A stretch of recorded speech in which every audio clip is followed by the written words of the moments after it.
ይህንን ሚስጥርና ጥበብ በገዳማት ውስጥ ደብቀው አቆይተውታል። ይህ መጽሐፍ በጣም አስፈላጊ የሚሆነው ለምንድን ነው? ይህን ጥንታዊ መጽሐፍ በጣም ኃያል የሚያደርገው ምን ስለሆነ ነው? በዚህ መጽሐፍ ውስጥ ያለውን ነገር ልነግራችሁ ፈልጌያለሁ። መጽሐፍ ቅዱስ ውስጥ እንዳይካተቱ ከተደረጉት መጽሐፎች አንዱ ከሆነው ከዚህ መጽሐፍ የተገኘው እውነታ አካፍላችኋለሁ።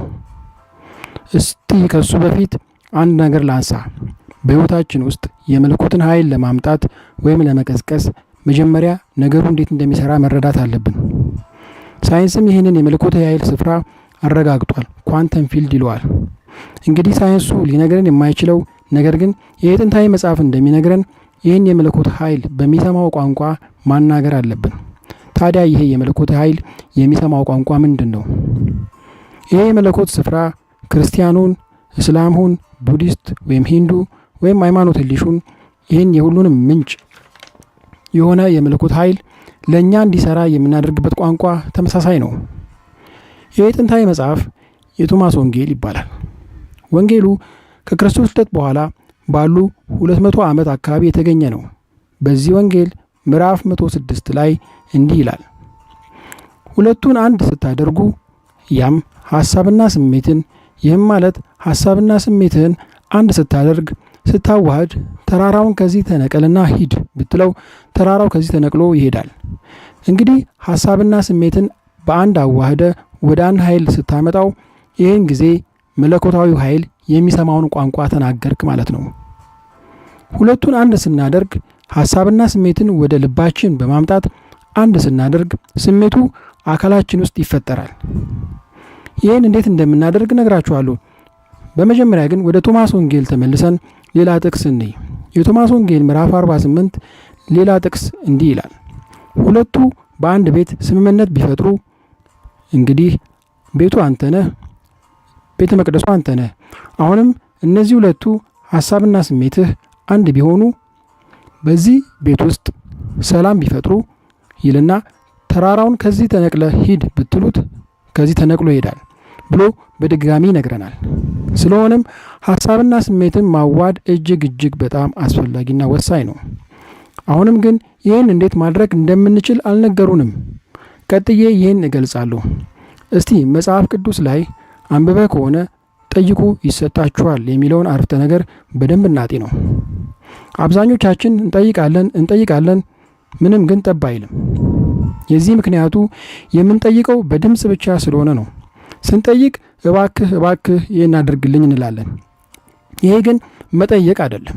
ስንጠይቅ ይሄ የመለኮት ኃይል ወይም የመለኮት ስፍራ እንለዋለን በሚያውቀው ቋንቋ መጠየቅ አለብን።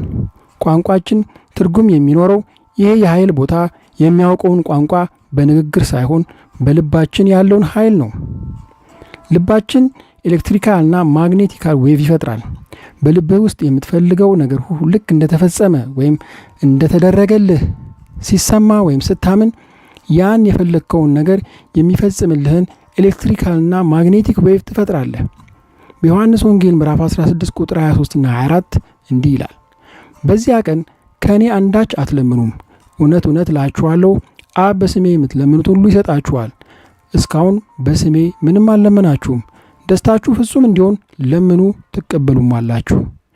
ይህን ጥቅስ በአራተኛው ክፍለ ዘመን ሆን ተብሎ እንዴት መጠየቅ እንዳለብን ሁለት ዋና አረፍተ ነገራት እንዲወጡበት መደረጉ በጣም ይገርማል። እነዚህ ሁለት አረፍተ ነገሮች የትኞቹ ናቸው? እንግዲህ በዚህ ጥቅስ ላይ በስሜ የለመናችሁት ሁሉ ይሰጣችኋል፣ እስካሁን ግን በስሜ ምንም አልለመናችሁም።